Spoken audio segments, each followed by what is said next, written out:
Okay. Welcome आप सभी का। देखिए ये पहला टेस्ट था RPSC school lecturer biology batch, जो कि नेक्स्ट एग्ज़ाम के लिए हमने चालू किया है। उसमें प्लांट फिजियोलॉजी के रिगार्डिंग पहला टॉपिक हमारा जो पूरा हुआ था, उसमें एक तो प्लांट वाटर रिलेशनशिप्स और दूसरा साथ में हमने मिनरल्स से जुड़े हुए जो टॉपिक्स थे उनको हमने मिनरल न्यूट्रिशन नाम से इसमें ऐड किया था।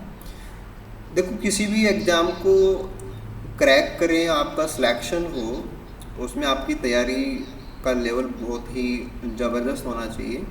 और ज़बरदस्त लेवल का मतलब ये होता है कि आपको हर स्टेप के ऊपर बेस्ट देने की पूरी कोशिश करनी चाहिए। तो जैसे आप क्लासेस बहुत अच्छे से कवर कीजिए, कंटेंट को बहुत अच्छे से आप तैयार कीजिए।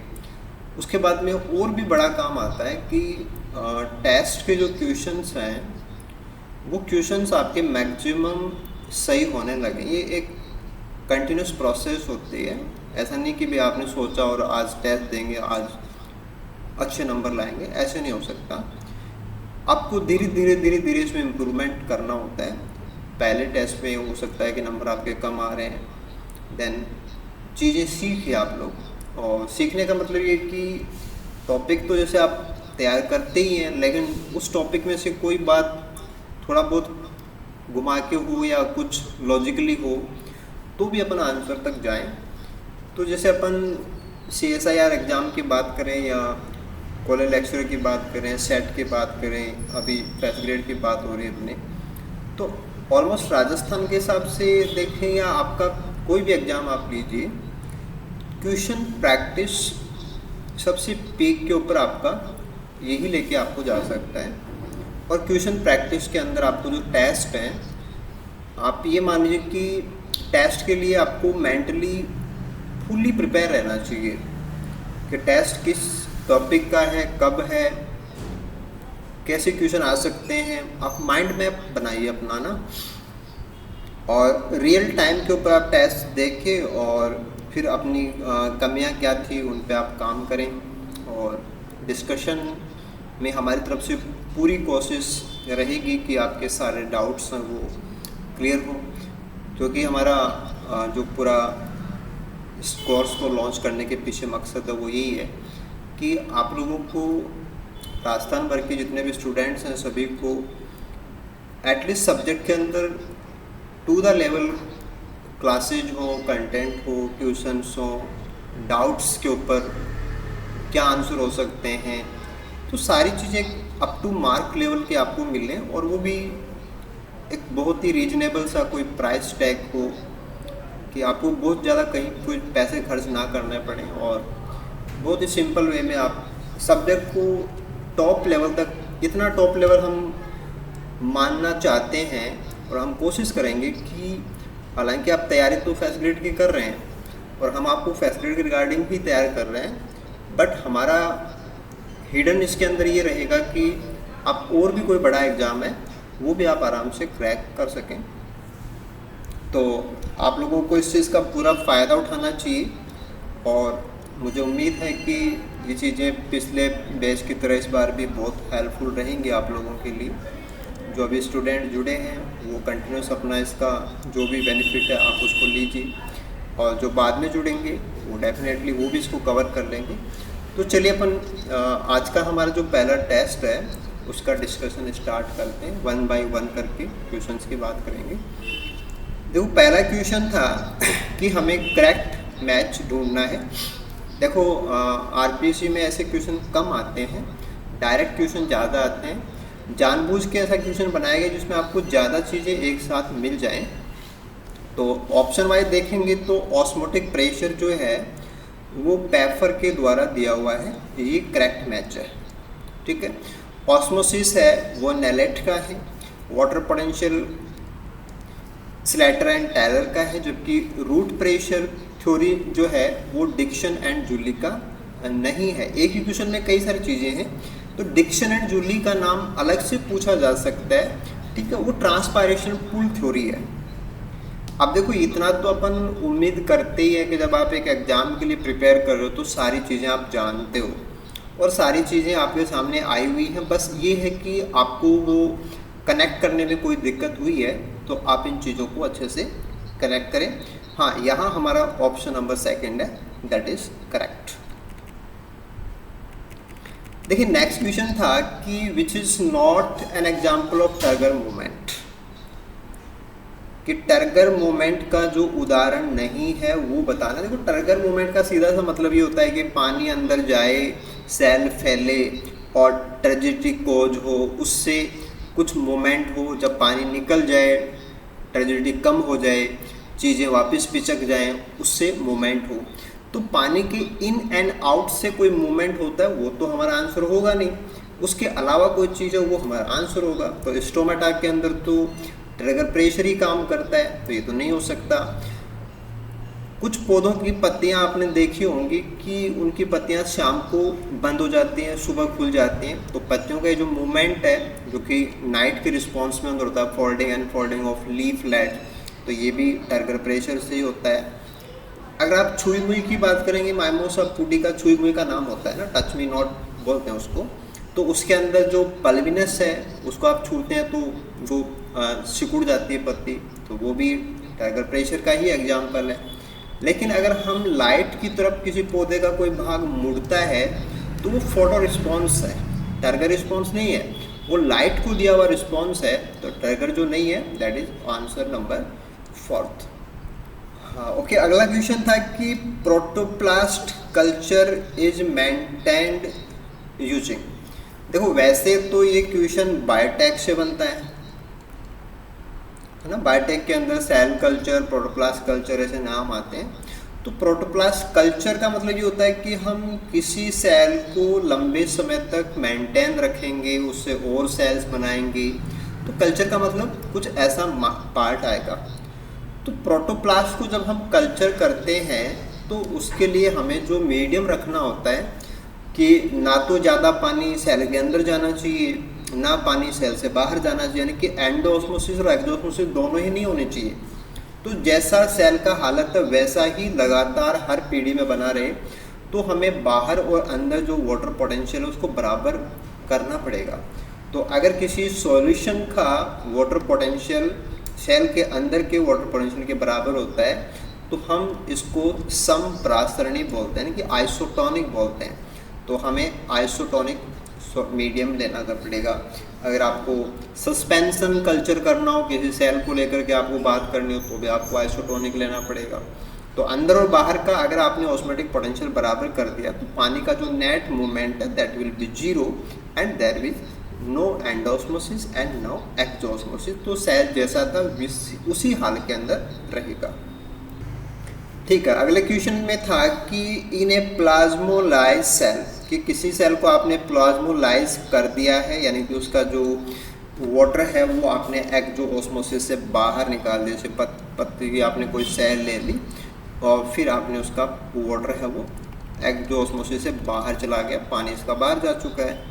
तो सेल है ना, उसका जो साइटोप्लाज्म है वो वॉल से श्रिंक हो गया है। ठीक है, ऐसा अपन रियो डिस्कॉलर की पत्तियों के साथ में एक्सपेरिमेंट करते हैं। तो यहाँ जानबूझ के हम नाम भी डालते हैं कि कोई ऐसा क्वेश्चन हो तो आप वहाँ भी जा सकते हो। अब जब सेल का एक्सोस्मोसिस से पानी बाहर निकल चुका है, सेल प्लाज्मोलाइज हो चुकी है, तो टर्गर प्रेशर जो है ना, टर्गर प्रेशर नेगेटिव होगा क्या, एक तो ये बात है।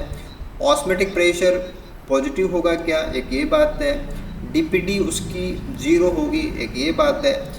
एक है कि वॉल प्रेशर उसका 0 होगा। तो कई सारी चीज़ें है ना, टेक्निकल टर्म इसमें डाले हुए हैं, आपको ध्यान देना है। तो टर्गर प्रेशर का मतलब होता है कि सेल फूलेगी, उससे टर्गर प्रेशर क्रिएट होता है। तो सेल अगर फूलेगी, एंडोस्मोसिस हो, पानी आया तब तो वो टर्गर प्रेशर, वैक्यूल में पानी जाएगा वो फूलेगा तब तो टर्गर प्रेशर क्रिएट होता है। नेगेटिव जैसा तो कुछ नहीं हो सकता। ऑस्मोटिक प्रेशर इसके पास है ही नहीं, है ना, ऑस्मोटिक पोटेंशियल है इसके पास। क्लास में मैंने आपको बताया था कि प्रेशर और पोटेंशियल दोनों बराबर की चीज़ होती है। कोई पानी खींचता है उसको पोटेंशियल बोलते हैं, पानी खुद धक्का लगाता है उसको प्रेशर बोलते हैं। तो प्रेशर जैसा कुछ नहीं है, राइट। डीपीडी इसकी 0 नहीं है, ये तो डीपीडी का मतलब सक्शन फोर्स होता है। तो ये तो जिसका पानी निकला हुआ है वो तो पानी चूसने के लिए तैयार बैठी है, तो डीपीडी तो 0 है ही नहीं इसका। हाँ, वॉल प्रेशर इसमें ज़ीरो जरूर है, क्योंकि जब सेल पिचकी हुई है तो वॉल के ऊपर कोई प्रेशर ही नहीं है। काउंटर बैलेंस के लिए वॉल से कोई प्रेशर लगता है, ऐसा कोई मैटर इसमें है ही नहीं, क्योंकि ये तो प्लाज्मोलाइज है, जो मेम्ब्रेन है वो सेल वॉल से दूर हटी हुई है, तो वॉल का कोई प्रेशर इसके ऊपर नहीं लग रहा, तो wall pressure will be zero. Okay, काफ़ी अच्छा क्वेश्चन है कि ड्यूरिंग रैपिड ट्रांसपायरेशन, जब स्टोमेटा से बहुत तेज़ी से पानी उड़ रहा हो, वो रैपिड ट्रांसपायरेशन की हालत होती है कि पत्तियां लगातार पानी को उड़ा रही है, रैपिड ट्रांसपायरेशन। ठीक है, उस समय के लिए आपको सही चीज़ क्या है वो बतानी पड़ेगी कि ड्यूरिंग रैपिड ट्रांसपायरेशन, देखो xylem elements have decrease matric potential. Matric potential का मतलब कि जाइलम की जो दीवारें हैं, जैसे जाइलम वेसल ले लें, ट्रैकिड ले लें, तो उनकी दीवारों के अंदर जो थिकनिंग है, जो मोटाई है, जिसमें कि सेल वॉल के कंपोनेंट होते हैं, उसकी वजह से जो पानी का एब्जॉर्बेंस है वो मैट्रिक पोटेंशियल का प्रॉपर्टी होता है। तो वो डिक्रीज इंक्रीज तो हो ही नहीं सकता, वो तो जितना होता है उतना ही होता है। कंटेंट जाइलम के एलिमेंट कोई पतले मोटे तो होते नहीं, वो तो उतने ही रहते हैं, तो ये चीज़ काम नहीं करेगी। प्रेशर पोटेंशियल जो है ना, पानी को लेकर के बताना पड़ेगा कि pressure potential is highest in mesophyll cell. अब प्रेशर पोटेंशियल हाईएस्ट अपन कैसे बता सकते हैं? अगर एक बार के लिए बताना भी पड़े और स्टोमेटा को अगर खोलना भी पड़े, तो प्रेशर पोटेंशियल तो अपन हाईएस्ट बताएंगे गार्ड सेल के अंदर, तो मेसोफिल तो अपन वैसे भी नहीं कर पाएंगे। और एक बार के लिए जैसे ही वाटर लॉस हो जाता है तो प्रेशर पोटेंशियल है वो वैसे भी डिक्रीज हो जाता है। एक बार के लिए आप सोच भी लेंगे, क्वेश्चन आपको ये कह रहा है कि भाई लगातार पानी उड़ रहा है, तो आप स्टोमेटा को खोल के रख लीजिए। अब स्टोमेटा को खोल के रखेंगे तो प्रेशर पोटेंशियल तो सबसे ज़्यादा स्टोमेटा का है, गार्ड सेल का है, ना कि मेसोफिल सेल का। हाँ, रूट हेयर जो कि पानी को सोखते हैं, they face higher solute potential. अब रूट हेयर के अंदर जो सोल्यूट है वो तो उतने ही रहेंगे, वो भी कम ज़्यादा नहीं होते, तो ऐसा कुछ भी आप अप्लाई नहीं कर सकते। हाँ, DPD is constant in entire plant body. हाँ, ये अच्छी बात है कि जब रैपिड ट्रांसपायरेशन हो रहा है तो आप हाइड्रोस्टैटिक सिस्टम को काउंट कर लीजिए। तो हाइड्रोस्टैटिक सिस्टम के अकॉर्डिंग क्या है कि पूरी बॉडी के अंदर जो डीपीडी है वो अलग अलग जगह पे अलग अलग जरूर होगी, लेकिन जहाँ जितनी है वहाँ उतनी ही होगी। सबसे कम जो है वो लोअर पार्ट्स में है, सबसे ज़्यादा हायर पार्ट्स में उसका ग्रेडियंट आपको मिल सकता है। लेकिन जब आप रैपिड ट्रांसपायरेशन है कि लगातार ट्रांसपायरेशन कर रहे हो, तो हाइड्रोस्टैटिक सिस्टम लगातार वैसे ही कांस्टेंट बना हुआ है। जड़ें उतना ही पानी सोख रही हैं, स्टेम उतना ही पानी चढ़ा रहा है, पत्तियां उतना ही पानी लॉस कर रही हैं, तो the value for DPT is constant. हाँ, अगला क्वेश्चन था कि जो डिफ्यूजन प्रेशर डेफिसिट, जिसको अपन डीपीटी बोलते हैं, कि किसी फ्लैसिड सेल के लिए डीपीटी की वैल्यू क्या होगी। देखो, जो सेल पिचक गई है ना, वो फ्लैसिड है, उसमें ट्रिगर प्रेशर नहीं है, राइट, तो ऑस्मेटिक प्रेशर भी उसमें नहीं है। पिचकी हुई सेल में ऑस्मेटिक प्रेशर नहीं हो सकता, वॉल प्रेशर भी नहीं है ना, तो ये पैरामीटर तो उसमें है ही नहीं। हाँ, वॉल प्रेशर उसके अंदर नहीं हो सकता, टर्गर प्रेशर भी उसमें नहीं हो सकता, क्योंकि सेल पानी को अंदर ले चुकी हो और सेल स्वेलिंग करे तो टर्गर प्रेशर आएगा। हाँ, उसमें डीपीडी जितना भी है वो ऑस्मेटिक पोटेंशियल के बराबर है। ऑस्मेटिक पोटेंशियल का मतलब ये है कि सेल के पास जितने सॉल्यूट हैं, बस उस सॉल्यूट से वो जितना पानी सोख सकती है वही पानी सोखेगा। उसके पास वॉल प्रेशर जैसा, टर्गर प्रेशर जैसा कोई पैरामीटर नहीं है। तो डीपीडी की अगर हम बात करेंगे और सेल अगर पिचकी हुई है तो वॉल प्रेशर, ट्रिगर प्रेशर वो है ही नहीं, तो 1 2 3 पैरामीटर हमारे काम ही नहीं कर सकते। ओनली जो सॉल्यूट है वो पानी सोख रहे हैं, यानी कि ओपी के बराबर होगा।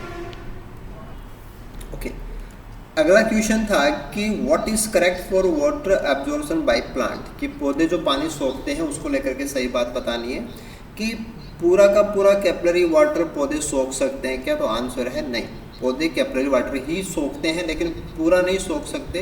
तो कितना सोखते हैं? Above water permanent wilting coefficient.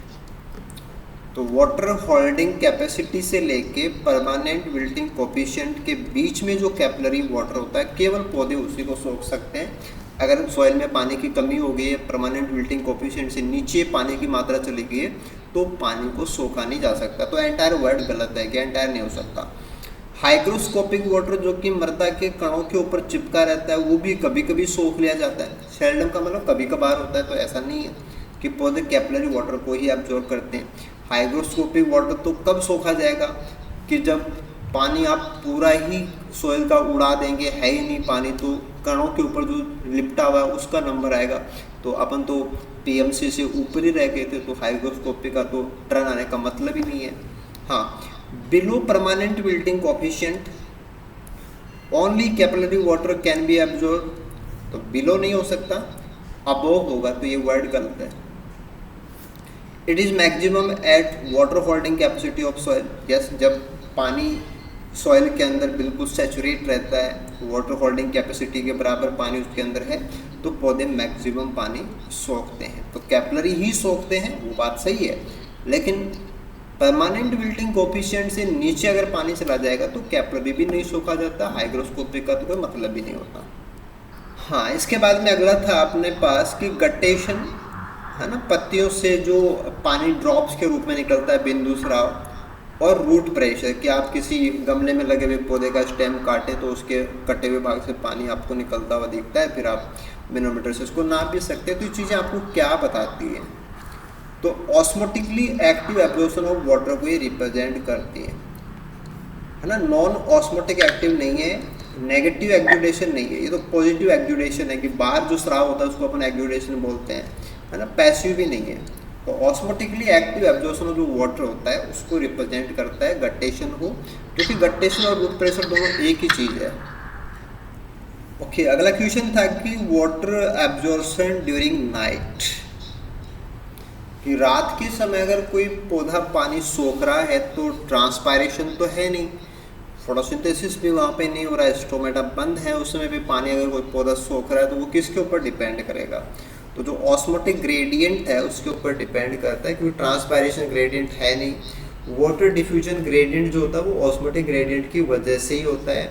Root pressure gradient यानी कि जो जड़ों से जो ग्रेडियंट, ये तो एक प्रकार से उसका रिजल्ट हो गया कि अगर पौधे जड़ों से पानी एक्स्ट्रा सोख लेते हैं तो उसे प्रेशर लगता है, तो है ना, उसको अपन अप्लाई नहीं कर पाएंगे। तो एग्जैक्टली अपन को बताना होगा कि अगर ऑस्मोटिक ग्रेडियंट है कि ज़मीन से ऊपर के भाग या स्टेम के पार्ट उसमें ऑस्मोटिक ग्रेडियंट अगर है तो पौधा उसके वजह से पानी नाइट में भी सोख सकता है। ट्रांसपायरेशन अपन नहीं ले सकते, बाकी जो चीज़ें हैं वो उसके ऊपर डिपेंडेंट होती हैं। तो right answer will be osmotic gradient. ये एक अच्छा क्वेश्चन बनाया गया था कि वाटर लॉगिंग की जो जल भराव होता है ना, जैसे नहर के आसपास के एरिया में पानी भर जाता है, वाटर सेचुरेशन हो जाता है, कि water logging is a major effect of Indira Gandhi नहर परियोजना जो कि राजस्थान में चल रही है। What is correct for a living plant, कि आपको कोई जिंदा प्लांट है उसके बारे में सोच के बताना है। Under continued water Lord condition, कि ऐसा पौधा जो वहाँ जो दलदल जैसा बना हुआ उसके अंदर खड़ा है वो जिंदा पौधा है, तो मिट्टी के अंदर पानी ही पानी है, हवा ख़त्म हो गई है, सैचुरेट हो गया है, एयर नहीं है, वाटर सैचुरेशन हो गया, वाटर लॉक्ड है, लेकिन पौधा अभी जिंदा है। तो उस समय पे पौधे को लेकर के सही बात क्या है?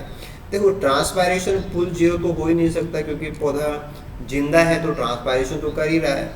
Water holding capacity of soil is zero, ये भी नहीं है, वाटर होल्डिंग कैपेसिटी तो है ही, उससे ज़्यादा पानी है, दलदल बना हुआ है। Root respiration is zero, root respiration of zero तो तब होता जब पौधा मर चुका होता, तो ये भी नहीं है ना। Osmotic water absorption is zero, कि पौधा ऑस्मोटिकली कोई पानी नहीं सोख सकता, क्योंकि बाहर एक्सेस के अंदर पानी है और लगातार पौधा वहीं पे रह रहा है ना, कंटिन्यूस पौधा वहीं पे है, तो उसके अंदर भी कोई पानी की कमी नहीं है। तो ऑस्मोटिकली वाटर एब्जॉर्प्शन जो है पौधे का, दैट इज जीरो। तो ट्रांसपायरेशन पुल उसमें है, उससे पौधा पानी सोख सकता है, उसी से पौधा पानी वो अगर जिंदा है तो सोखेगा, और रूट अगर लाइव है तो वहाँ पे एक्टिव एब्जॉर्प्शन है, वो भी हो सकता है कि पौधे पानी को एनर्जी यूज करके भी उठा सकते हैं। अगला क्वेश्चन था कि एक्टोडेस्मेटा क्या चीज़ है और वो किस में शामिल है ना, वो कहाँ काम आते हैं? देखो, प्लाज्मोडेस्मेटा तो आप लोग जानते हैं, कि लिविंग सेल्स के बीच में जो साइटोप्लाज्म के कनेक्शन होते हैं प्लांट सेल्स के अंदर होते हैं, एनिमल सेल्स में नहीं होते, तो इनको अपन प्लाज्मोडेस्माटा बोलते हैं, जीवद्रव्य तंतु होते हैं। एक्टोडेस्माटा पत्तियों के ऊपर मिलने वाली स्ट्रक्चर्स होती हैं जो कि पत्तियों से पानी सोखने के लिए जिम्मेदार होती हैं। तो अलग से एक स्पेशल टर्म है कि एक्टोडेस्माटा क्या चीज़ है। तो प्लाज्मोडेस्माटा अलग पार्ट होता है, एक्टोडेस्माटा अलग चीज़ है। एक्टोडेस्माटा पत्तियों के ऊपर मिलने वाले स्पेशल स्ट्रक्चर्स हैं जो कि पत्तियों से पानी सोखने के लिए जिम्मेदार होती हैं।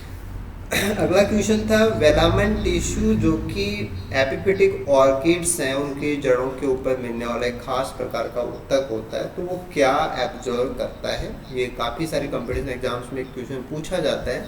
आपको वहाँ पे दोनों चीज़ों के आंसर देने कि वो पानी भी सोखता है और न्यूट्रिएंट भी सोखता है। तो ओनली पानी नहीं करना अपन को, ओनली न्यूट्रिएंट नहीं करना। गैसेस को नहीं सोखता है ना, गैसेस मिनरल्स ऐसा कोई आंसर अपने पास नहीं होगा। एटमॉस्फेरिक मॉइस्चर भी रहता है, न्यूट्रिशन भी रहता है। राइट आंसर अपन को ऑप्शन सेकंड वाला ही तैयार करना है। ओके, नेक्स्ट था कि जो रिले पंप थ्योरी है ना, गोल्डविस्की द्वारा दी हुई थ्योरी जिसके द्वारा अपन जाइलम के अंदर पानी ऊपर कैसे चढ़ता है उसको समझाते हैं। तो रिले पंप थ्योरी के अकॉर्डिंग मेन चीज़ क्या है, तो वहाँ आपने थ्योरी पढ़ी है क्लास में, तो आप जानते हैं कि जो पैरेन्काइमेटस सेल्स होती हैं उनके मूवमेंट की वजह से या उनका जो वाइटल फोर्सेज है ना, वाइटल फोर्स थ्योरी में ये काउंट होता है, वाइटल फोर्स कैटेगरी में आता है। तो पैरेन्काइमेटस सेल्स वाइटल सेल्स होते हैं। तो जाइलम पैरेन्काइमा का जो वाइटल मूवमेंट है या वाइटल फोर्सेज हैं उनसे पानी ऊपर चढ़ता है, ये इस थ्योरी के अकॉर्डिंग। हालांकि वो चीज़ गलत है, लेकिन थ्योरी के अकॉर्डिंग जो आंसर है वो क्या है कि जाइलम के जो पैरेन्काइमेटस सेल्स होती है वो मूवमेंट करती हैं, वाइटल मूवमेंट होते हैं, उनसे पानी चढ़ता है। ओके, अगला क्वेश्चन था कि जब ट्रांसपायरेशन बहुत ज़्यादा हो, यानी कि पानी तो बहुत ज़्यादा उड़ रहा है और पानी का जो सोखना है वो कम हो, तो पानी पौधा सोख रहा है कम और उड़ा रहा है ज़्यादा, तो लैग बन जाएगी और जाइलम के जो एलिमेंट्स हैं उन जाइलम के एलिमेंट्स के अंदर एयर के बबल्स आ सकते हैं। जैसे एयर बबल आ गया, तो air bubbles create in the xylem elements that discontinue the hydrostatic system of the plant under such cavitation state. तो जो जाइलम के अंदर जो एयर बबल आ जाता है उसको अपन बोलते हैं कैविटेशन, जिसको एम्बोलिज्म भी बोलते हैं। कभी आपको ऐसा वर्ड भी मिल सकता है एम्बोलिज्म। तो यहाँ पे साइड में जो दूसरी सेल्स होते हैं उनमें पिट्स होते हैं, पिट्स से हवा इसके अंदर आ जाती है और हवा के बबल्स हैं उनसे हाइड्रोस्टैटिक सिस्टम टूट जाता है। तो ऐसी कंडीशन के अंदर उस समय पे आपको बताना है कि क्या बात सही है। तो देखो, एडहीशन एंड कोहीजन जो फोर्सेज हैं वो डिस्टर्ब हो जाते हैं एट कैविटेशन साइड। तो जहाँ पे ये बबल आया है यहाँ हमारे ना तो एडहीशन फोर्सेज काम करेंगे क्योंकि पानी दीवारों से भी नहीं चिपकेगा, बीच में हवा आ गई और पानी खुद से भी नहीं चिपकेगा। हाँ, तो tensile strength of entire hydrostatic system drops to 0, कि पौधे का पूरा हाइड्रोस्टैटिक सिस्टम है वही खराब हो जाता है, ऐसा नहीं है। बाकी इससे ऊपर पानी का सिस्टम सही है, इसके नीचे भी सही, केवल यहाँ गड़बड़ हुई है। ओनली कोहीजन, तो एडिशन भी होते हैं। Air bubble contribute to adhesion force, तो कंट्रीब्यूट का तो मतलब ही नहीं है कि एयर बबल से कोई फोर्स बढ़े, इसका तो सवाल ही पैदा नहीं होता है। वो डिस्टर्ब होते हैं, तो दोनों ही फोर्स डिस्टर्ब होंगे। एडहीशन, दीवारों से चिपकना भी कमज़ोर हो गया और खुद से चिपकना भी कमज़ोर हो गया। तो एयर बबल से एडिशन एंड कोहीजन दोनों फोर्सेज नेगेटिवली प्रभावित होते हैं। देखो, काफ़ी अच्छा क्वेश्चन था कि which is rapid water absorption. जैसे वाटर एब्जॉर्प्शन के बहुत सारे तरीके आपने पढ़े हैं, लेकिन सबसे तेज पानी को एब्जॉर्ब करने का तरीका कौन सा है? तो पानी अगर पैसिवली सोखा जाता है तो वो सबसे फास्ट है। जैसे कि आपने ट्रांसपायरेशन पुल लिया, तो पौधा जितना ज़्यादा पानी ऊपर उड़ाएगा उतना ज़्यादा डीपीडी ऊपर के भागों में क्रिएट है, उतना ज़्यादा नीचे से पानी है वो सोखता रहेगा पौधा। तो passive absorption is the fastest water absorption mechanism. ऐसे पर बात कर सकते हैं कि plant has maximum root pressure. जैसे रूट प्रेशर को लेकर के बहुत बार क्वेश्चन होते हैं, लेकिन रूट प्रेशर का जो वैल्यू है वो सबसे बड़ा कब होगा? तो जब ट्रांसपायरेशन तो कम होना चाहिए और वाटर का एब्जॉर्प्शन है वो ज़्यादा होना चाहिए, कि जड़ों से पौधा पानी ज़्यादा सोख रहा है और ट्रांसपायरेशन में पानी उड़ नहीं रहा है, तो पौधे के पास एक्सेस में वाटर है, वो हमें रूट प्रेशर के रूप में मेजर हो जाएगा। तो कंडीशन प्रेशर के अकॉर्डिंग आपको यहाँ पे अप्लाई करनी थी। अगले क्वेश्चन में पूछा गया था कि जो ट्रांसपायरेशनल वाटर लॉस होता है कि पौधे के जो जमीन से ऊपर के भागों से पानी की जो हानि होती है उनको भी वेपर के रूप में, गैस के रूप में वो ट्रांसपायरेशन कहलाता है। तो उसका डिक्रीजिंग ऑर्डर क्या है कि सबसे ज़्यादा, उससे कम और उससे कम, ऐसे आपको बताना है। तो फोलियर सबसे ज़्यादा होता है, यानी कि लगभग 80 से 90% तो यही होता है, लगभग 10% क्यूटिकुलर होता है और लगभग 0.1% है वो लेंटिकुलर होता है। तो right will be third one option. तो बाई परसेंटेज भी क्वेश्चन आप ध्यान दे सकते हैं। बाई परसेंटेज तो हमने क्लास के अंदर समझा ही है, बट यहाँ पे एक सीरीज में पूछने की कोशिश की गई थी कि आपको कंफ्यूजन वगैरह ना रहे। ओके, अगला क्वेश्चन था कि कॉम्प्लीमेंट्री टिश्यू और एपिथेम ये आपको कहाँ मिलेंगे। ये दो चीज़ें थे, कॉम्प्लीमेंट्री टिश्यू अलग चीज़ है, एपिथेम अलग चीज़ है। दोनों में कॉमन चीज़ ये है कि इन दोनों में ही लूजली अरेंज पैरेन्काइमा होता है।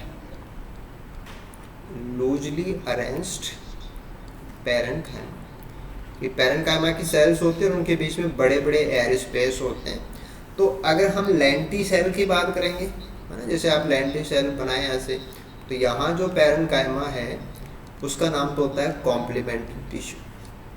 और अगर हम हाइड्रेथोड बनाएं और हाइड्रेथोड्स के अंदर पत्तियों के जो किनारे हैं वहाँ पे जो लूजली अरेंज पैरेन्काइमा है उसका नाम है एपिथेम। तो वैसे दोनों लूजली अरेंज पैरेन्काइमा है, लेकिन एक वातरंध्र के अंदर मिलेगा वो कॉम्प्लीमेंट्री टिश्यू है, एक जलरंध्र के अंदर मिलेगा उसका नाम एपिथेम है। तो right answer will be option number 4। Okay, अगला क्वेश्चन था कि what is correct for stomatal index की वैल्यू क्या होती है। देखो, स्टोमेटल इंडेक्स का जो फॉर्मूला होता है कि number of stomata divided by stomata plus and epidermis cell multiplied by 100। तो मान लो कि जैसे 10 स्टोमेटा हैं और 10 प्लस 90 ये हमारी सारी सेल होगी, मल्टीप्लाइड बाय आप 100 करें तो ये क्या हो जाएगा 10/100 गुणा 100। तो वैल्यू कितनी आएगी हमारी 100 से छोटी आएगी, है ना। जब आप किसी संख्या को उसमें कुछ जोड़ के, है ना, जो योगफल आ रहा है उससे उसी को डिवाइड करेंगे तो उसकी वैल्यू 1 से छोटी होगी।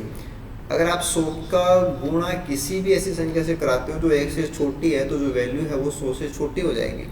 तो ऑलवेज 0 तो हो नहीं सकता, लेस देन 1 भी नहीं हो सकता, 10 से 50 के बीच में है इसकी भी कोई गारंटी नहीं है, लेकिन 100 से छोटा होगा ये गारंटी है, ये हमेशा ऐसा ही वैल्यू होगा 1 कोई। तो answer will be third one. अगला क्वेश्चन था कि ग्रास की जो पत्तियां हैं यानी कि पोएसी के मेंबर्स आपको लेने हैं। तो ग्रास की पत्तियों के अंदर जो स्टोमेटा वो दोनों साइड में होते हैं, तो अपन इसको बोलेंगे एम्फीस्टोमेटिक लीव्स। जब केवल लोअर सरफेस पे होते हैं हाइपोस्टोमेटिक, ऊपर की तरफ होते हैं एपिस्टोमेटिक, जब नहीं होते हैं एस्टोमेटिक। तो घास की पत्तियों में दोनों तरफ होते हैं एम्फीस्टोमेटिक। अगला क्वेश्चन था कि ऐसा कौन सा पौधा है जिसमें स्टोमेटा तो है लेकिन वो फंक्शनल नहीं है। तो ये क्लास में अपन ने बात की थी कि अगर किसी पौधे की पत्तियां पानी में डूबी हुई हैं तो पानी के अंदर डूबी हुई पत्तियों वाला पौधा इसका आंसर होगा। तो वेलिस्नेरिया एक जलमग्न पौधा है, इसकी पत्तियां पानी के अंदर होती हैं। तो स्टोमेटा के निशान जैसे स्ट्रक्चर्स हैं जो कि रूडिमेंट्री होते हैं, अपाशित होते हैं, काम के नहीं होते हैं। नीलंबों की पत्ती में ऊपर की साइड में होंगे, पोटैटो है इनमें दोनों साइड में होंगे, बनियान है उसमें नीचे की साइड में होंगे। तो आवाज़ कैसा है, पत्ती कैसी है, उससे आप अंदाज़ा लगा सकते हो। तो नॉन फंक्शनल वेलिस्नेरिया में मिलेगा। ओके, अगला क्वेश्चन था कि जो स्टीवर्ड की कॉन्सेप्ट है जिसमें कि उन्होंने ऑस्मोटिकली एक्टिव कंपाउंड्स जो बनते हैं गार्ड सेल्स में वो फिर पानी को सोखते हैं और स्टोमेटा खुलता है। तो स्टीवर्ड की कॉन्सेप्ट के अकॉर्डिंग स्टोमेटा की ओपनिंग के लिए जो इम्पोर्टेंट कंपाउंड है जो कि ऑस्मोटिकली एक्टिव होता है वो कौन है, तो दैट इज ग्लूकोज 6-फॉस्फेट। हाँ, इसके लिए क्या होता है कि जैसे आपको पूरा वो क्या कॉन्सेप्ट था, उन्होंने क्या बताया, स्टार्च से क्या बनता है, ऑस्मोटिकली एक्टिव स्टार्च नहीं है, ग्लूकोज 6-फॉस्फेट है, ऐसी बातें आपको याद होनी चाहिए।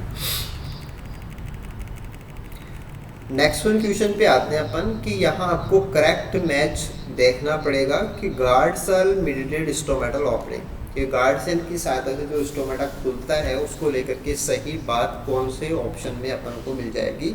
देखो पोटेशियम को गार्ड सेल जो उठाती है, पिकअप करती है, वो एक एक्टिव प्रोसेस है, ये बिल्कुल से सही बात है। मैलिक एसिड जो कि जमा होता है वो एक एक्टिव प्रोसेस है, ये बिल्कुल सही बात नहीं है। ब्लू लाइट की स्टोमेटा की जो ओपनिंग है वो ब्लू लाइट से एनहेंस होती है कि स्टोमेटा में एक तो फोटोसिंथेसिस होता है, एक ब्लू लाइट से भी स्टोमेटा खुलते हैं। तो ब्लू लाइट को सोखने का जो काम है वो फोटोसिंथेसिस से जुड़ा हुआ है, नहीं, फोटोसिंथेसिस से अलग है वो। और एब्सिसिक एसिड जो होता है उसका काम ओपनिंग से नहीं है, के फ्लक्स के इनफ्लक्स को, के प्लस जो अंदर जाता है उसको रोकता जरूर है, ये बात तो सही है, लेकिन ये जो पोटेशियम अंदर जाना रुकेगा उससे स्टोमेटा का ओपनिंग नहीं क्लोजिंग जुड़ता है, तो इसलिए ये चीज़ गलत है। Right is only option number first. Okay, अगला क्वेश्चन देखिए, अच्छा क्वेश्चन है कि आपको लगभग कितने घंटे गेहूं के पौधे में स्टोमेटा खुलते हैं, ये आपको बताना था। कि गेहूं के पौधे में स्टोमेटा का टाइप अगर आपको पता है तब तो आप बता सकते हैं। तो यहाँ जो है कि दिन के थोड़े से समय के लिए स्टोमेटा खुलते हैं, बाकी स्टोमेटा बंद रहते हैं। तो आपका आंसर है वो 12 घंटे भी नहीं हो सकता, 24 घंटे भी नहीं हो सकता, और थोड़े से समय के लिए तो 12 से छोटा नहीं हो सकता। आपको आंसर देना पड़ेगा 6 आवर्स। तो स्टोमेटा लगभग टाइम खुले रहते हैं तो आप 24 घंटे पे जाएंगे, सारे दिन खुले रहते हैं 12 घंटे पे जाएंगे। लेकिन वीट के पौधे के अंदर तो कुछ ही टाइम के लिए खुलते हैं, उसके बाद में और उससे पहले बंद रहते हैं, तो टाइम 12 घंटे से बहुत छोटा होगा। तो ऑप्शन जो दिए हुए उसमें 6 घंटे सबसे ज़्यादा सटीक लग रहा आंसर। ओके, अगला क्वेश्चन था कि जब पौधा मुरझा जाता है, विल्टिंग का मतलब जो पौधे की पत्तियां झुक जाती हैं, पौधा मुरझा गया तो उसके अंदर जो टर्जिडिटी है वो कम हो जाती है। और जब पौधे के अंदर पानी है ही नहीं, पानी की कमी है, तो जो यंग भाग हैं उसमें प्ररोह भी हो सकता है, पत्तियां भी हो सकती हैं, वो सब मुरझा जाएंगे, ड्रॉप डाउन हो जाते हैं, नीचे की तरफ मुड़ जाते हैं। तो उस समय पे स्टोमेटा बंद रहते हैं। जब पौधे के पास पानी होता है तब स्टोमेटा खुलते हैं। तो स्टोमेटा पार्शली खुले हुए थे नहीं होगा, स्टोमेटा ओपन होने का मतलब ही नहीं है, कुछ एक स्टोमेटा खुले हुए ऐसा भी नहीं है। तो जितने भी स्टोमेटा वो सारे बंद रहते हैं, विल्टिंग के समय पे स्टोमेटा बंद हो जाते हैं। ओके, नेक्स्ट था कि which is not related to guttation, कि बिंदु स्राव से क्या नहीं जुड़ा हुआ। तो रूट प्रेशर इसी से जुड़ा हुआ है, हाइड्रोथॉट से होकर के गटेशन होता है। अगर किसी पौधे में पानी के साथ में साल्ट भी अगर स्रावित हो रहे हैं तो पत्ती के टिप्स के ऊपर जो पानी की बूंद है उसमें से पानी तो उड़ जाएगा, लेकिन जो साल्ट है वो वहीं जम जाएंगे, और साल्ट का जो ऑस्मोटिक पोटेंशियल है वो ज़्यादा है, तो पौधे का जो पत्ती का टिप वाला भाग है वो जल जाएगा, उसको अपन टिप बर्निंग बोलते हैं। तो रूट प्रेशर, हाइड्रोथॉट, टिप बर्निंग ये तो गटेशन से जुड़े हुए हैं, लेकिन गटेशन से पौधे की पत्तियों को कोई ठंडक नहीं मिलती। हाँ, ट्रांसपायरेशन से मिलती है। अगर स्टोमेटा से वेपर लॉस होता है तो कूलिंग इफेक्ट आता है, लेकिन गटेशन से कोई कूलिंग इफेक्ट नहीं आता। तो answer will be fourth one. हाँ, अगला क्वेश्चन था कि जेरोमॉर्फी क्या है, या जेरोमॉर्फी का पता होना चाहिए कि जेरोमॉर्फी क्या चीज़ है। तो जेरोमॉर्फी हाई एल्टीट्यूड जो ऊंचाई वाले पौधे होते हैं, ऊंचाई के क्षेत्रों में जो पौधे मिलते हैं उनमें ट्रांसपायरेशन को कम करने के लिए एक तरह का अडेप्टेशन होता है। तो ट्रांसपायरेशन अडेप्टेशन का एक प्रकार है जेरोमॉर्फी, कोई डिजीज़ नहीं है। हैवी ट्रांसपायरेशन का मतलब भी नहीं है, नील ट्रांसपायरेशन भी नहीं है। ट्रांसपायरेशन को कंट्रोल करने का एक अडेप्टेशन है जो कि हाई एल्टीट्यूड प्लांट्स के अंदर आपको देखने को मिलेगा। तो ट्रांसपायरेशन तो कॉमन सी चीज़ है, लेकिन अगर जीरोमॉर्फी आपके सामने आ जाएगा तो प्रॉब्लम हो सकती है। तो दैट्स वाई कुछ अच्छे टर्म्स भी आपको इस टेस्ट में मिले हैं, आप उनको ऐड कर लेना। आपका जो कंटेंट आप तैयार करना उसमें आप इन चीज़ों को जरूर से ऐड कीजिए। ओके, अगला क्वेश्चन था कि according to Arnon and Stout which feature is not included as an essentiality for a plant mineral, कि कोई भी मिनरल है वो पौधे के लिए एसेंशियल होगा या नहीं होगा, तो उसके लिए कौन सी चीज़ इंक्लूड नहीं होनी चाहिए।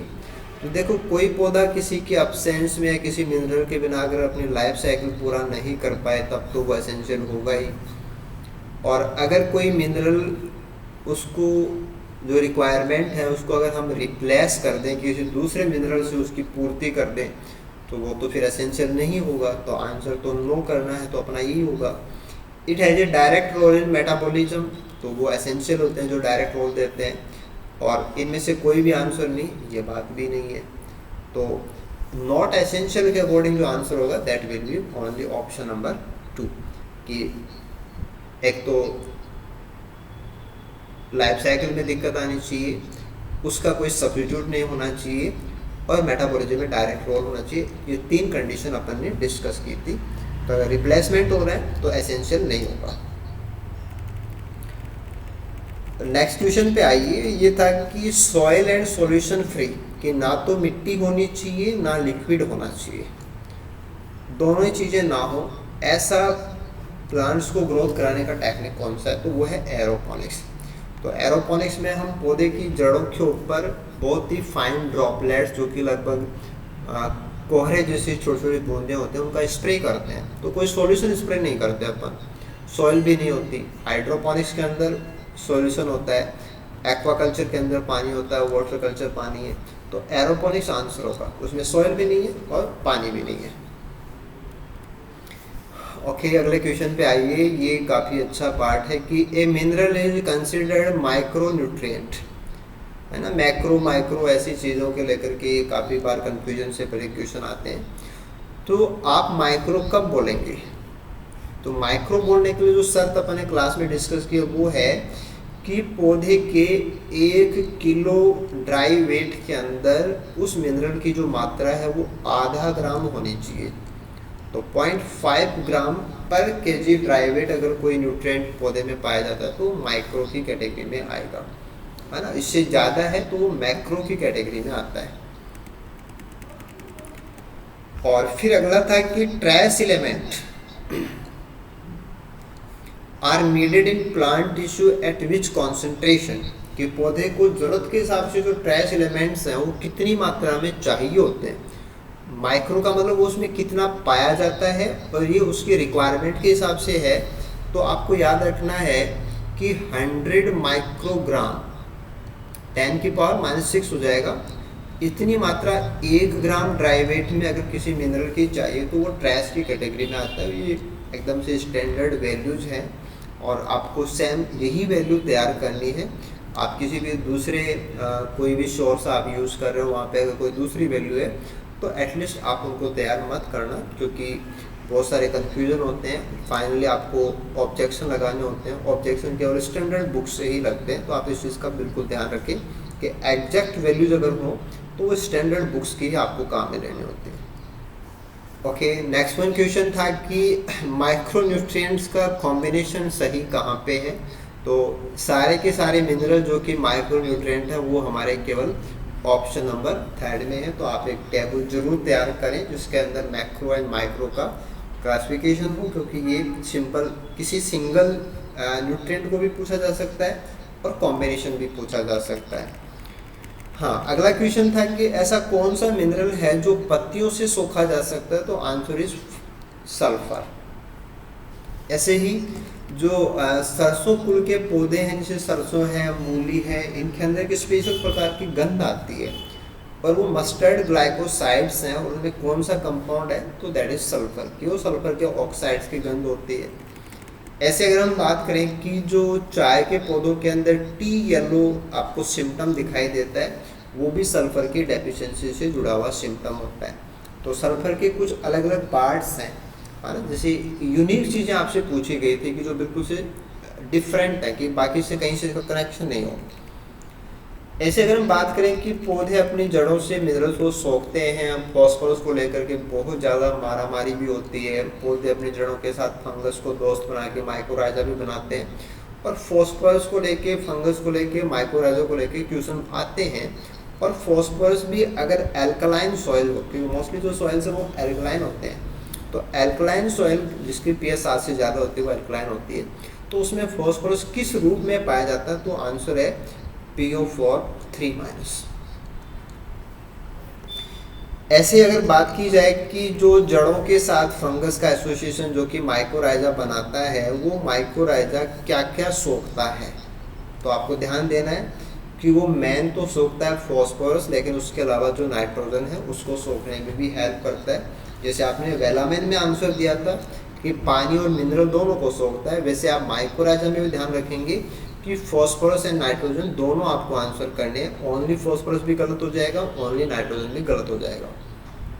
हाँ, अगला क्वेश्चन था कि पोटेशियम की कमी होने पे जो पहला सिम्टम है वो आपको कहाँ मिलेगा, तो डेट इज़ यंग लीव्स। देखो ये मैंने आपको क्लास के टाइम में भी समझाया था कि जो मोबाइल मिनरल्स हैं जो कि फ्रीली मूव कर सकते हैं, है ना, और जो फ्रीली मूव नहीं कर सकते, उनके सिम्टम्स में अंतर होता है। और पौधे के जो यंग भाग होते हैं जैसे मेरिस्टेमेटिक टिश्यूज हैं, एपिकल बड हैं, नई पत्तियां हैं, ये मिनरल्स की हैवी डिमांड करते हैं, यानी इनको सिंक बोलते हैं कि ज़्यादा खपत मिनरल की यहाँ होती है।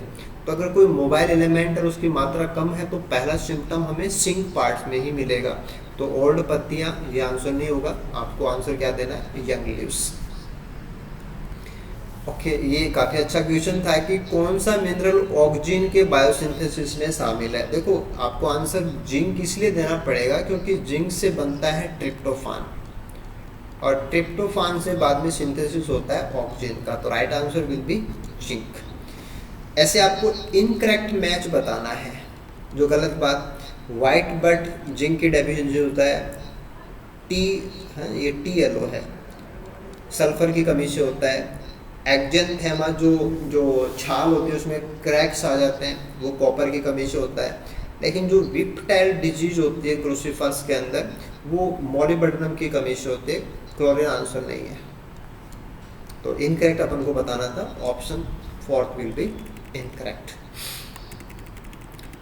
ऐसे ही अगला क्वेश्चन था कि बोरॉन की डेफिशिएंसी से जो जुड़ा हुआ नहीं है।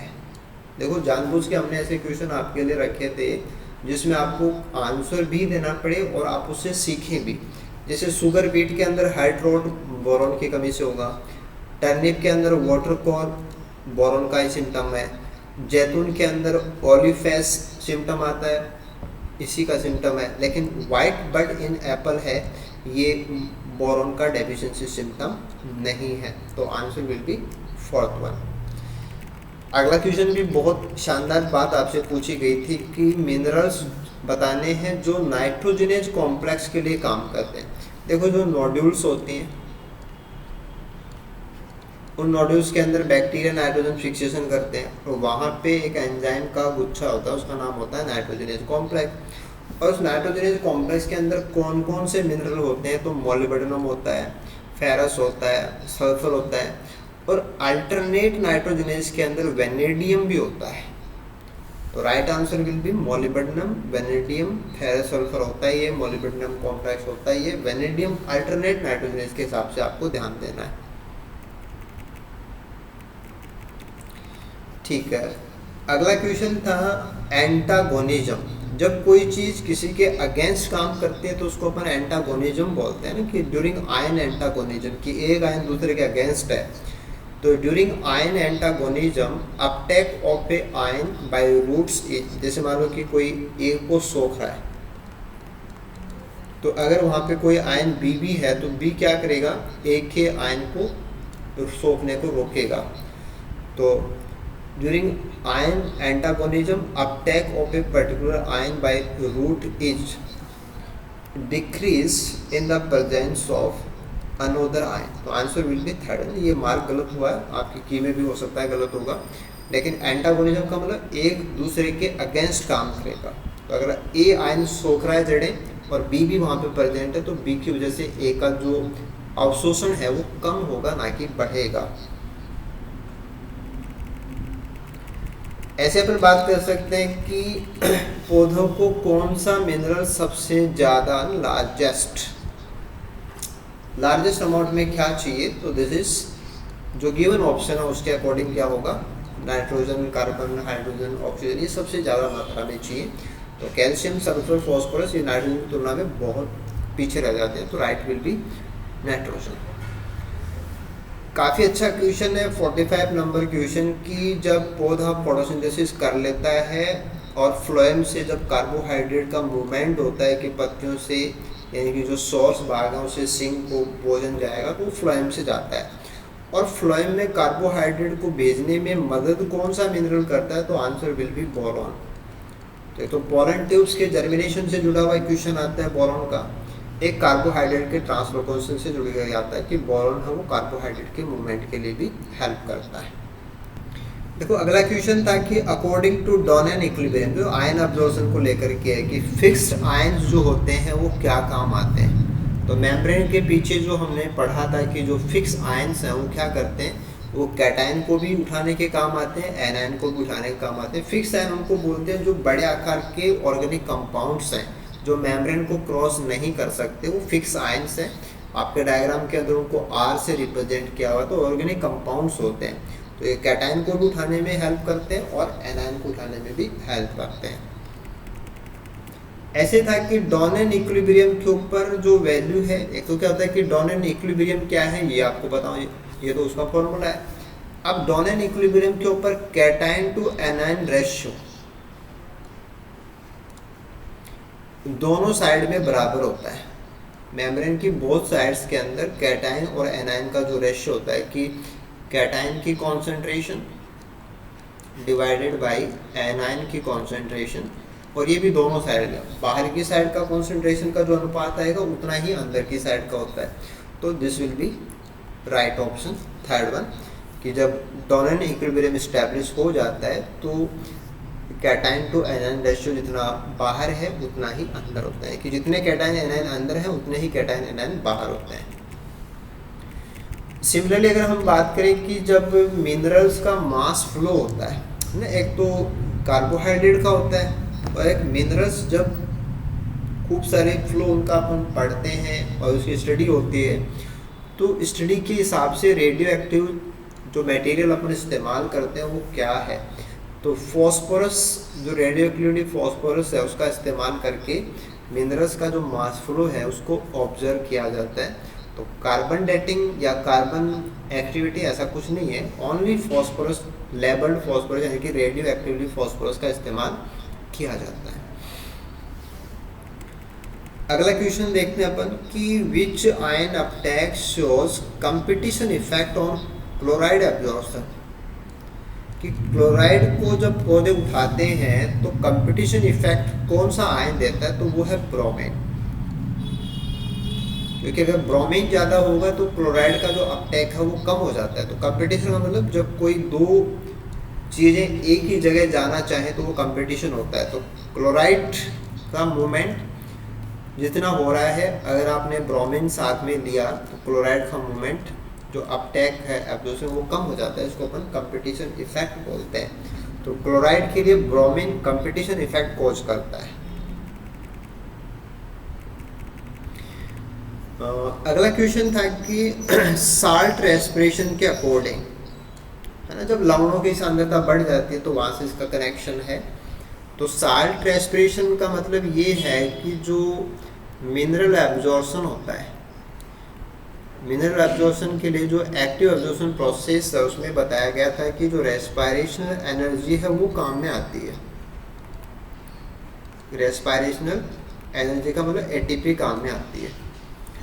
तो मिनरल जितने ज़्यादा प्रेजेंट होंगे उतना ज़्यादा रेस्पिरेशनल हमें वहाँ पे जो रेस्पिरेशन फिनोमेना है वो ऑब्जर्व होना चाहिए। यानी कि अगर आपने मिनरल की कॉन्सेंट्रेशन बढ़ाई तो रेस्पिरेशन वहाँ पे बढ़ना चाहिए। तो salt concentration increases root respiration, salt respiration की थ्योरी के अकॉर्डिंग कि अगर आपने साल्ट बढ़ाए तो रेस्पिरेशन भी बढ़ेगा, है ना। Respiration decrease under high salt ऐसा नहीं होता है। Ion Uptake increase under high, ion Uptake की बात नहीं है। सॉल्ट ज़्यादा होने पे रेस्पिरेशन बढ़ता है, ऐसे नहीं बोलेंगे अपन। और एनायन एनहेंस आयन अपटेक ऐसा कुछ भी नहीं है। एनायन कैटायन साल्ट के अंदर तो दोनों आएंगे, है ना। तो रेस्पिरेशन की रेट बढ़ेगी अगर हम साल्ट की कॉन्सेंट्रेशन बढ़ाते हैं, तो इसी का नाम होता है साल्ट रेस्पिरेशन। और उसका बेस है कि आयंस को एब्जॉर्ब करने में रेस्पिरेशन एनर्जी काम में आती है। नेक्स्ट क्वेश्चन पे आ जाइए एनायन रेस्पिरेशन कॉन्सेप्ट कि एनायन को उठाने के लिए रेस्पिरेशन की जो एनर्जी काम में आती है फॉर आयन अपटेक, ये किन के द्वारा दिया हुआ है? तो लुंडेग्रैफ ने ये कॉन्सेप्ट दी थी कि रेस्पिरेशन एनर्जी है वो एनायन को उठाने में काम आती है, और फिर कैटाइन है वो कॉन्सेंट्रेशन डिफरेंस जो एनायन का होता है उसकी वजह से पैसिवली आ जाते हैं।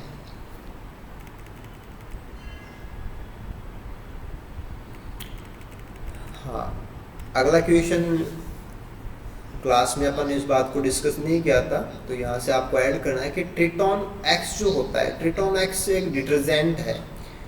डिटर्जेंट हम उनको बोलते हैं जो लिपिड को डिजोल्व करता है, लिपिड को तोड़ेंगे, है ना, कि मेम्ब्रेन है वो टूटेगी। तो ट्रिटोन एक्स का इस्तेमाल कब प्रभावी होगा?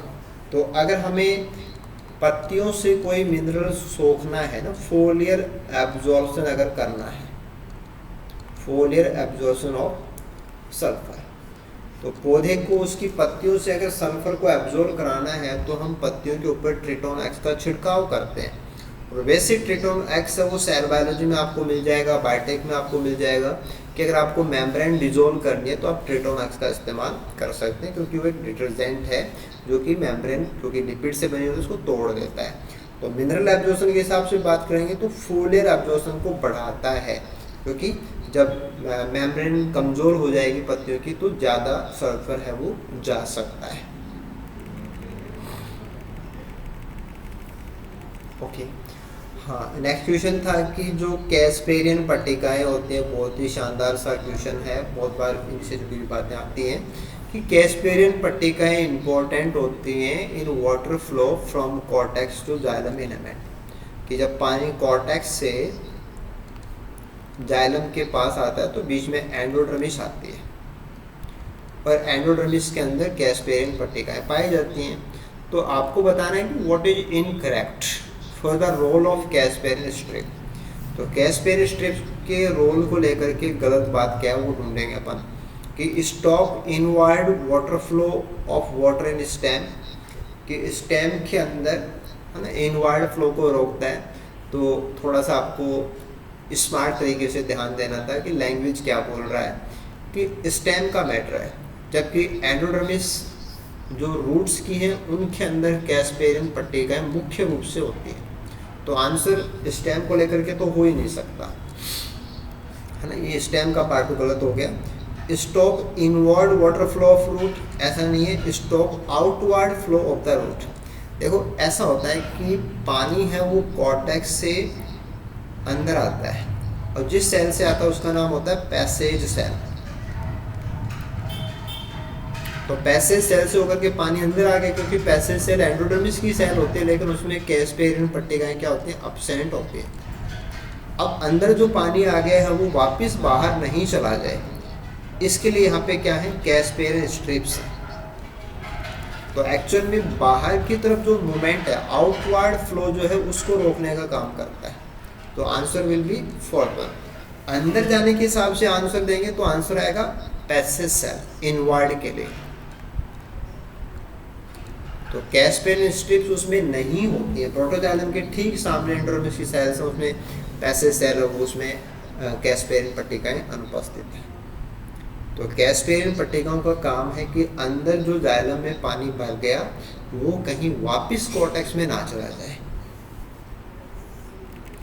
और इस टेस्ट का जो लास्ट क्वेश्चन था, क्वेश्चन नंबर 54, ये एक्चुअल में एक्वापोरिन से पूछा गया था। एक बेसिक सी बात आपसे पूछी थी कि एक्वापोरिन को लेकर के गलत बात बतानी थी ना, इनकरेक्ट। तो पैटर एग्रे ने इनकी डिस्कवरी की थी, सही बात है। 6 अल्फा हेलिसेज होती है, बिल्कुल सही बात है। ये वाटर को भी ट्रांसपोर्ट करता है, अमोनिया को भी ट्रांसपोर्ट करता है, तो ओनली वाटर गलत है। तो आंसर तो हमें गलत ही बताना है। और इसमें एक NPA मोटिव काम करता है, डायट सिमेट्री है, 2 हाफ हैं तो 2 NPA मोटिव होते हैं, तो ये बात भी सही है। तो एक्वापोरिन एक रिसेंट टॉपिक है, क्लास के अंदर तो हमने और भी बातें की हैं, टाइप भी पढ़े हैं, तो आप सारा तैयार करेंगे। तो ये हमने आज का जो हमारा पहला टेस्ट था उसको डिस्कस किया। देखो ऑलमोस्ट जो बात की जाए कि फर्स्ट ग्रेड के सिलेबस के हिसाब से जो बनता है या जो लास्ट पेपर से आप अगर एनालाइज करके आएंगे तो भी अपन देख सकते हैं कि बहुत डीप कोई क्वेश्चन नहीं होते हैं, जबकि हमने तो क्लास के अंदर भी बहुत सारा लेवल कवर कर लिया है। क्वेश्चंस के अंदर भी ऑलमोस्ट क्लास के सारे टॉपिक्स को कवर किया है। क्वेश्चन सिंथेसाइज किए गए हैं, उसके बाद में आपसे पूछा गया है, क्वेश्चन को अब आपने डिस्कस भी कर लिया। तो मेरे अकॉर्डिंग आपके ये सारे जो कॉन्सेप्ट्स हैं वो क्लियर हो गए होंगे, और आप जब इनको रिवाइज करेंगे तो ये हो भी जाएंगे। और लास्ट पेपर्स में जो क्वेश्चन आए हैं वो अलग से आपको शेयर कर दिए जाएंगे, तो आप उन पे काम करना। और मुझे नहीं लगता कि वहाँ ऐसा कोई क्वेश्चन होगा जो आप आंसर नहीं दे सकते। और इस लेवल पे आने के बाद जब आप टेस्ट दे चुके हैं, आपने टेस्ट नहीं दिया तो आप टेस्ट दीजिए। अगर आप कोर्स में नहीं हैं, है ना, तो आप ऐप डाउनलोड करके वहाँ पे ये फ्री कंटेंट में अवेलेबल है, तो आप वहाँ जाके टेस्ट दे लीजिए। इसका की भी अवेलेबल है, किसी आप मैच कर लीजिए। डिस्कशन का जो आज का डिस्कशन है ये भी आपको फ्रीली अवेलेबल है। तो एटलीस्ट अगर आप तैयारी कर रहे हैं तो एक लेवल तक जाने के लिए आप, है ना, राइज अप कीजिए अपने आप को, है ना, तैयार कीजिए। तो as a very first beginning हमने एक छोटा सा तैयार किया था, और आई होप काफ़ी हेल्पफुल होगा।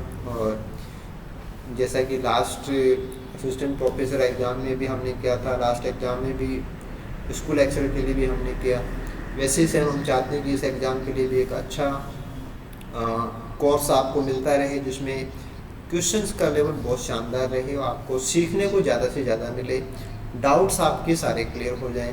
तो आई होप, है ना, ये सारी चीज़ें आपके लिए हेल्पफुल रहेंगी। तो आप कंटिन्यू रहिए, और जिससे जितना कुछ आप कवर कर सकते हैं आप इसको मैक्सिमाइज़ कीजिए। आई एम श्योर कि आपके जो पेपर हैं वो बहुत अच्छे जाएंगे, आंसर्स बहुत अच्छे आप निकाल सकते हैं, स्कोर बहुत अच्छा जाएगा। Thank you so much, good luck आप सभी को।